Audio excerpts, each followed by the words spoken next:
Too much meat can kill you. You go on carnivore, all of a sudden you do feel better. You're losing weight. Maybe your skin clears up. Maybe you're sleeping better. Then you go and get a blood test. The doctor's like, well, so your A1Cs are down, your blood sugar levels are down, but your cholesterol is through the roof. If a diet has a name, run. Mentorship is important. But today we're going to be chatting a little bit about the carnivore diet. Everyone's just in it right now. They're just doing the fucking carnivore thing. It is very, very popular. It is crazy.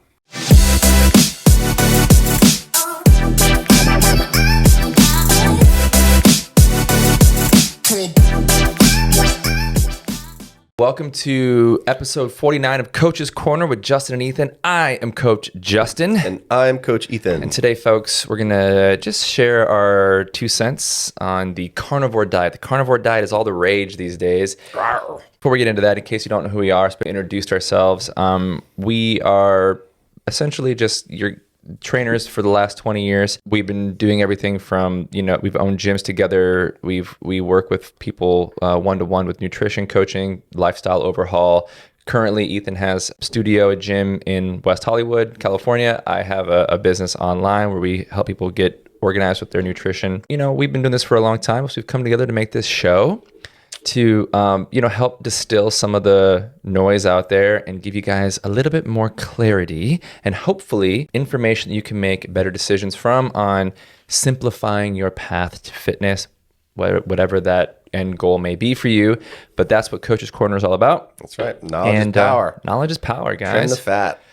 Mentorship is important. It's like everything that we're saying, you guys could all learn on your own in the next 3 to 5 years. Yeah.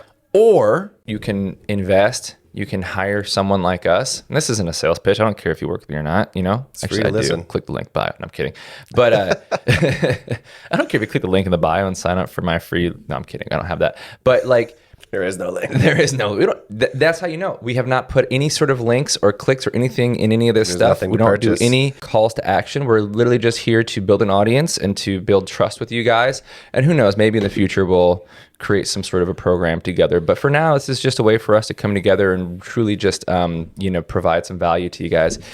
But today we're going to be chatting a little bit about the carnivore diet. And if you listen to our keto episode, there might be some crossover there. Everyone's just in it right now. They're just doing the fucking carnivore thing. It is very, very popular. It is crazy. You know what all great fad diets have in common? What's that? A catchy name. A catchy name. Caveman diet. Caveman diet. Carnivore diet. Carnivore. Carnivore has such a the carnivore. Carnivore. I want to be a carnivore. Connotation of the animal. The keto. Growling. Even though keto is just short for ketogenic, which is a state that you are in after not having any glucose in your body for a while, but still keto is just kind of, it's snappy, it's crisp, it just kind of rolls off the tongue, Some keto. But, but that's the thing. And so an old mentor of mine said, if a diet has a name, run. If there's a name to it, just don't do it. Paleo. Oh, Paleolithic. Paleo's a great one. I mean, yeah. Of all of them, actually, I think paleo is probably because you got tubers and fruits and veggies, and you're just avoiding grain, which I don't actually think anything's wrong with grain, but from just general guidelines and just eating whole foods and single ingredient foods, it's pretty yeah. Hard to get fat if you're just eating lean proteins. Yeah, you're gonna be if you truly do paleo, you're gonna be healthy. There's nothing wrong with that. I have no beef with that. No pun intended. Paleo.com at Ethan Wolf. Yeah, / Ethan Wolf, get 15% off your first order. But carnivore diet, though, this one's really causing quite the stir in the fitness community because there are some very obvious, if you know anything about nutrition, meaning that you're not just a zealot or you haven't just hitched your wagon onto some dogma, but you've actually taken the time to look at some studies and followed the evidence and the data and actually read clinical trials and practiced perhaps on your own or with other clients.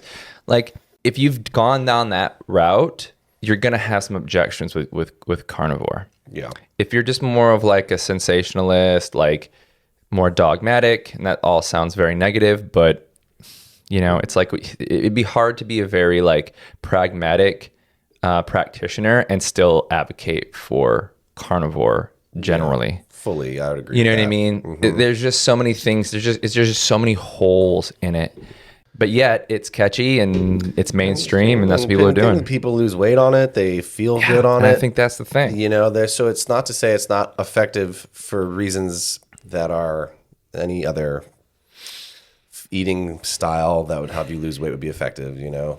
And so I think like one of the things because like I purposely belong to like a Facebook carnivore page just to, you know, I like to kind of hang out with your friends. Yeah, just hang out with my friends, build a little people. community, see if I can get some more subscribers to paleo/4.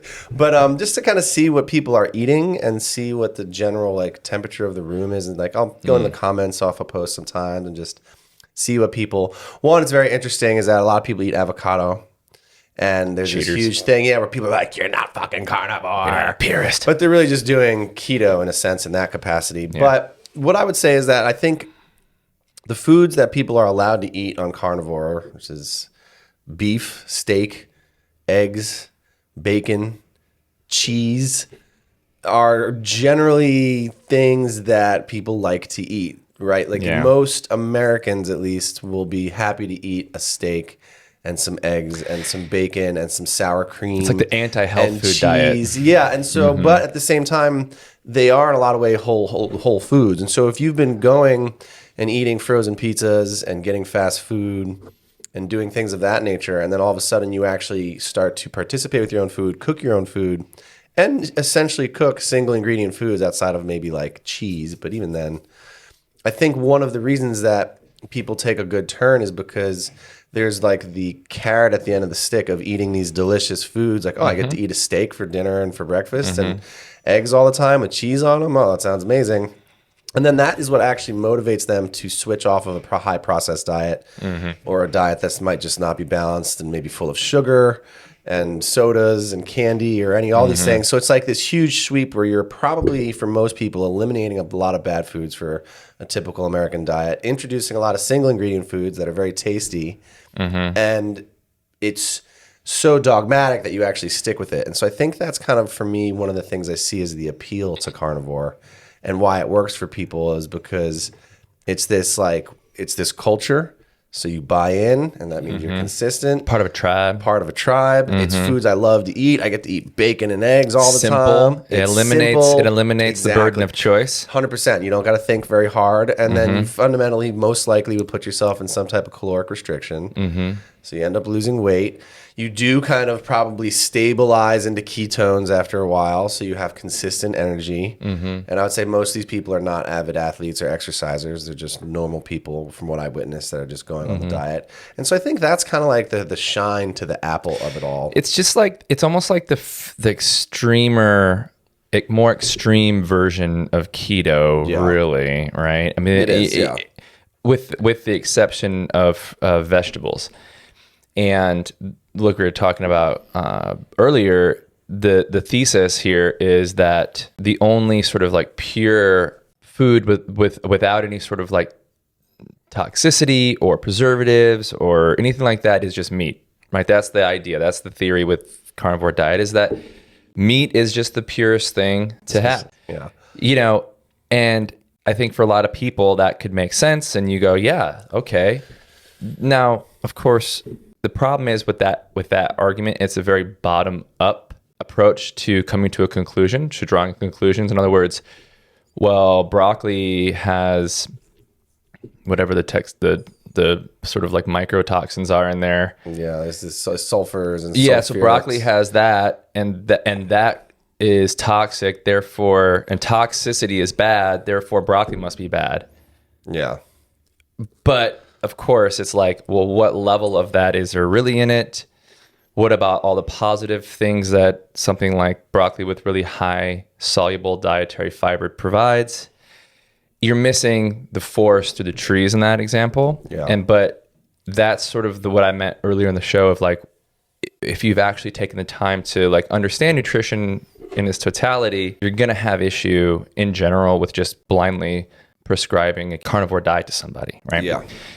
But I think to your point, like, listen, like if you're like extremely overweight, and this was the argument we made for keto, neither of us do keto, neither of us would recommend keto necessarily, but the argument would be like, well, listen, if you're just not going to do anything else you're not going to count calories. You're fully on the standard American diet of just like gross processed food. You know what? If this helps you like get away from fries and pizzas and pastries, and you do end up losing weight, like there probably is quantifiable health benefit. So I sympathize with people who have done something like carnivore or keto, because in my mind, there's really not that much difference. The difference, of course, is just no vegetables. So in that sense, like keto is probably better. No, keto is definitely better. And keto has its place again for certain things, but for overall just like weight loss and I sympathize. I sympathize with people who, let's say you're diabetic, or let's say you're pre-diabetic, and let's say you are really overweight, and you go on carnivore, right? And you all of a sudden you do feel better. Yeah. Because you're just for the first time in however long, your body is like metabolizing the amount of food that you're consuming. You're losing weight. Maybe your skin clears up. Maybe you're sleeping better. Yeah, you just don't have any variance in your blood sugar. But then you go and get a blood test. The doctor's like, well, your A1Cs are down, your blood sugar levels are down, but your cholesterol is through the roof. It's like you don't like. I sympathize where you finally have done something and that have actually gotten you a result, and now you're being told that it's unhealthy and there's other risk factors. So like, I can understand why that would be hard to like, and why you would want to defend what you've done and stick and dig in your heels even more with that. The good news is that, if that was your case, cholesterol is really easy to treat, Yeah, and again, it's like 10% of your cholesterol comes from dietary, intervention. Yeah. So it's like if you already have high cholesterol, it's going to be genetic. The 10% makes a difference, but fundamentally, yeah. And it's person by person, like genetic dependent, right? Like you're gonna have some people that's like have zero issues with a full blown, keto or carnivore approach where they're they can eat 5 eggs a day, hammering 200 grams of fat every day, and they're just fine, you know. And you're gonna have another person that like they might be at very high risk for heart disease. And that's why it's like no two humans are alike. It's impossible. So, there's definitely like, we're not here to just blanketly state that this is unhealthy and you shouldn't do it. Like there's obviously some potential for upside and benefit. I mean, I think sustained energy levels from being in a ketogenic state or having fat as a primary energy source probably feels very good for people. I mean, if you've ever done it, there is a certain mental clarity and sharpness and presence that feels good that probably people aren't used to. And like you said, the simplicity is there. It's easy. You don't have to think. It's tasty. And if it gets you to lose weight, that's another thing too, is like when you look at these meta studies where they aggregate all these different studies and they track people, for 10, 20, 30 years, the number one risk factor for premature death is just obesity.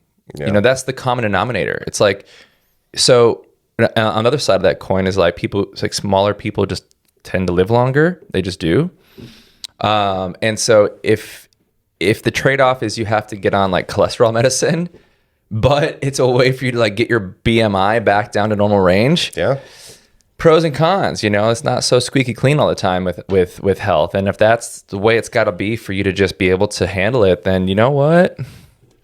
It's not the worst thing. Not the worst thing. Maybe you should try Ozempic. Try that.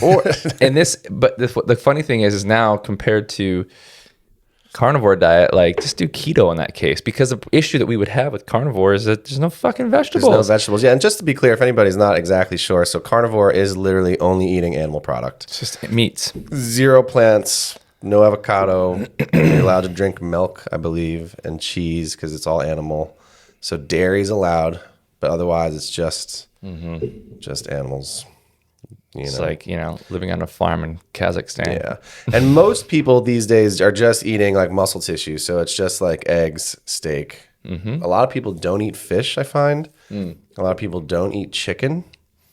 I mean, it's not that you can't, but it tends to seemingly they want that fat. Yeah, they circles around pork and beef. They want that fat. They want that fast energy, beef, right? Yeah, and eggs. They do eat a lot of eggs. Eggs are very, very prominent. Yeah. Yeah, so it's the lack of vegetables is unquestionably why keto would be a better option in that regard, in my opinion, because the first is that there's lots of fat soluble vitamins, or there are a few, but fundamentally all your other vitamins and minerals that you're going to be looking for are going to be coming from plants. So that's something I've wondered about long term. carnivore diet people is exactly where does some of your micronutrient intake come from if you're not eating any plant whatsoever? Because it's like you have your I guess the idea is that the D, vitamins are in B and B. A, D, and E, and K. I mean, there are fat-soluble vitamins, but there's like no vitamin C in That's true. beef. Nope. You know, there's maybe, I mean, I do think there might be some mineral content, but not in the degree that you would get from some type of like a leafy green or something of that nature. So there's a component where I wonder how that goes long term, and like, could you get scurvy? Like, is there any form of vitamin C that comes from carnivore? Like, totally, dude. And like, you know, the guy who wrote the book, The Carnivore Diet, did we have this conversation? Yeah, we talked about it, yeah. So he denounced it now. So he like came out and he's like, I got, like, as he was writing the book, started coming down with some issues, some health problems that he later, by the time the book was already out and he was already doing his press tours, he's not even doing carnivore anymore because he was having some real issues. Unfortunately, I can't off the top of my head remember what they are, but I mean, it's easily Googleable. But yeah, the guy who fucking wrote the book is like not doing it anymore. If that doesn't tell you guys something, you know, I don't know what would. Here's the thing: there's anecdotal evidence, and then there's clinical trials, right? And it's like as much as like the consumer just has this like, it's just so crazy how they just don't trust science. We just live in a weird era where like we would trust an influencer more than we would trust like science. And it's like, guys, like these are PhD level. These are people who they don't have a dog in the fight. They're not trying to sell you books. They're just trying to publish research papers. They work for universities. Their whole life is dedicated to like human performance and nutrition or whatever. And it turns out that the mortality rate drop off for folks who eat over 40 grams of dietary fiber a day is like crazy. Yeah. Every 10 grams of dietary fiber you reintroduce, and dietary fiber, there's soluble, there's insoluble. Insoluble is stuff that your body just really can't digest, has a place, but you know, there's really nothing that your body, it doesn't ferment in your intestinal system, it doesn't break down, it just kind of like it's like sticks, like baby roughage that just kind of passes through. Yeah. And then there's soluble, which is you get from like fruits and vegetables that ferment and feed the bacteria flora, oats, and it clears your gut out.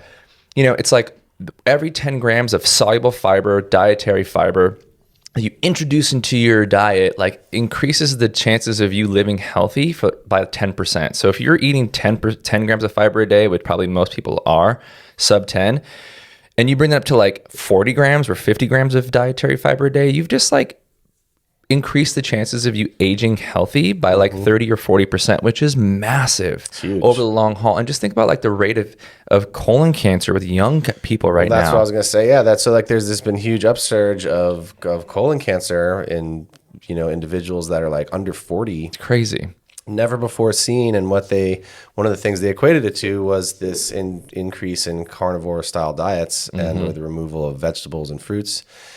And what they found is that like one of the major things is that it's fiber that actually activates the lining or the epithelial cells in your digestive tract to regenerate and reproduce. And so, interesting. Yeah, without basically introducing fiber, the surface cells or the surface lining in your colon basically just don't regenerate. They go stagnant. Degenerate. And then that obviously just is a compounding effect that could eventually lead to cancer. So, you know, it's just one of those things that by eliminating, you know, and there's, you know, all these, so it's like leptins are another one that people get all caught up about as one of the anti-nutrients in fruit. And so, you know, the idea with the arguments is that plants have these protective mechanisms that are often for insects and predators that might eat them and things like that.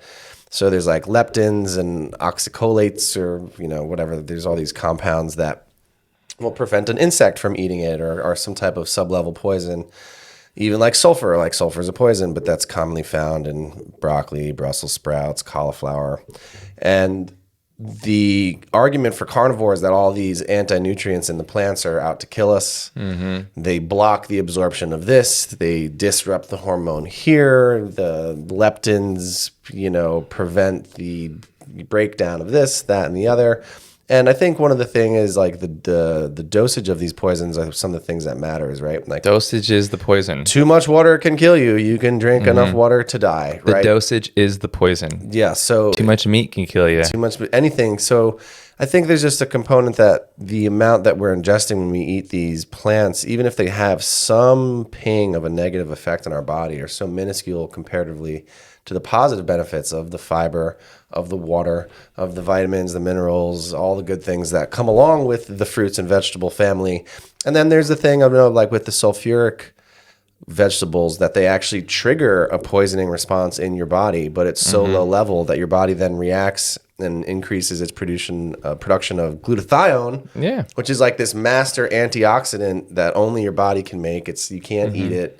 Now I think they have technology where you can eat it, but like you couldn't just eat it and digest it. And as you get older, your glutathione production levels tend to drop, which is why people get more hungover when they drink too much alcohol as they get older, because they just don't have as much. So glutathione is like this master, chemical in the body, and the little broccoli gets in there, and your body's like, oh shit, quick, ramp up the glutathione. So, it's adaptation response. It's like exercise is one step back. It's stress, yeah. Yeah, it's stress. It's like I read a post, and it was like, imagine something that increased cortisol levels, skyrocketed your blood pressure. And they were like listing all these like negative things. Like, what if I would have told you that was good for you? And it's exercise. It's exercise. It's exercise. Right. Because you introduce a stressor, and then our bodies adapt. But again, the dosage is the poison. If you train 3 hours a day every day, you'd get rhabdo and you'd have to be rushed to the emergency room and you might die.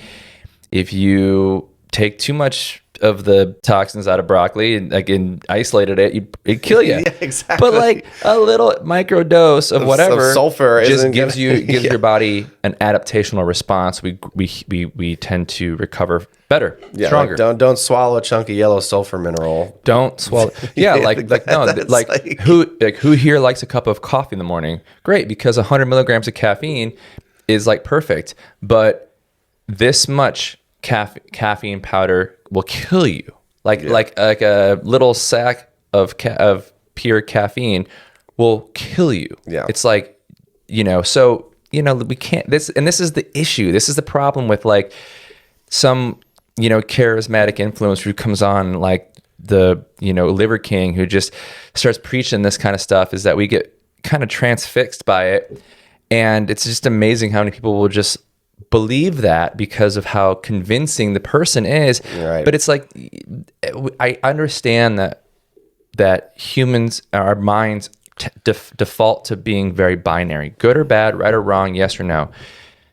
But life is a continuum. Life is a spectrum. And it's like, how much? If you have a few broccoli sprigs in your salad, like that is not a dosage that's going to kill you. You have a half a plate of broccoli. There's just not enough in there. It's just being a little bit more growth mindset oriented, just thinking a little bit more deeply about this. Could this help some people? Yes. I think so. The downside being, if you're not getting dietary fiber, you're probably not going to be pooping as often. And if the whole point of avoiding vegetables was to avoid the toxins, well, guess what's going to happen in your colon if you're not pooping enough? That's like, if you want to detox, get regular with your poop. Yeah, 100%. Right? But if it's just sitting there for days and days because you're just eing nothing but fatty meats and cheeses and there's no fiber, back into you. It's just holding in your colon. Like, it doesn't take a proctologist to know that that's probably not a good thing. we got to keep that moving, baby. Yeah, that's a primary excretory system here. Yeah, there's your detox. And so it's just to button it up. It's like, if that style of life and dieting makes sense to you, then at least just go the less extreme version of it and do like a keto, or the less extreme version of that and do like a paleo. If you just need like hard parameters and just like, you don't want to count calories, you don't want to weigh food, I get it, it's fine. But the thing is there's other ways to get whatever benefits this has. Yes. You can get the same benefits without eliminating things that we know scientifically conclusive that are also beneficial, that are so important to your longevity. Meta studies showing leafy green and fibrous vegetables increasing lifespan, decreasing body composition. Like it's just there's no way around it. No way around it. Yeah. Eat your salads.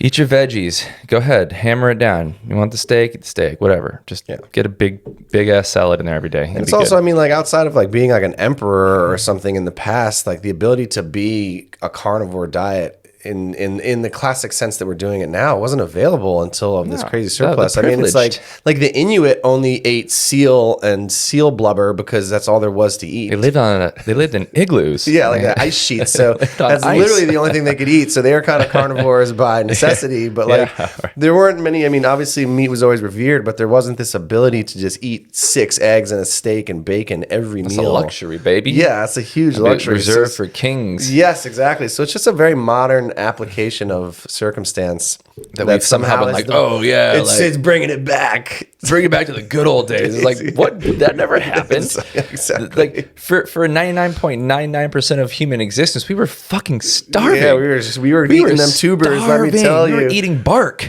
Yeah, you know, like grasses, and it was like we were animals starving out in the pasture. I mean, it's amazing. You ever like look at like wild broccoli or broccoli's a man-made vegetable, but like wild asparagus, or like look at these like old versions of the common fruits and vegetables we eat.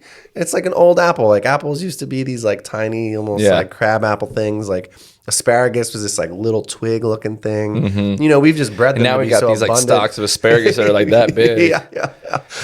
So yeah, things were different then. Everything's processed. 12 eggs a day, no problem. Everything's been genetically modified. Like, I'm sorry guys, but like you can go and get a farm out in Oregon and grow all your own stuff. But if you're gonna participate in society, we just have to like let go of this idea that we're like somehow getting back to like our primal ancestral roots. It's like, I think that ship sailed. I'm sorry, but you know, as you ask AI the benefits of the carnivore diet.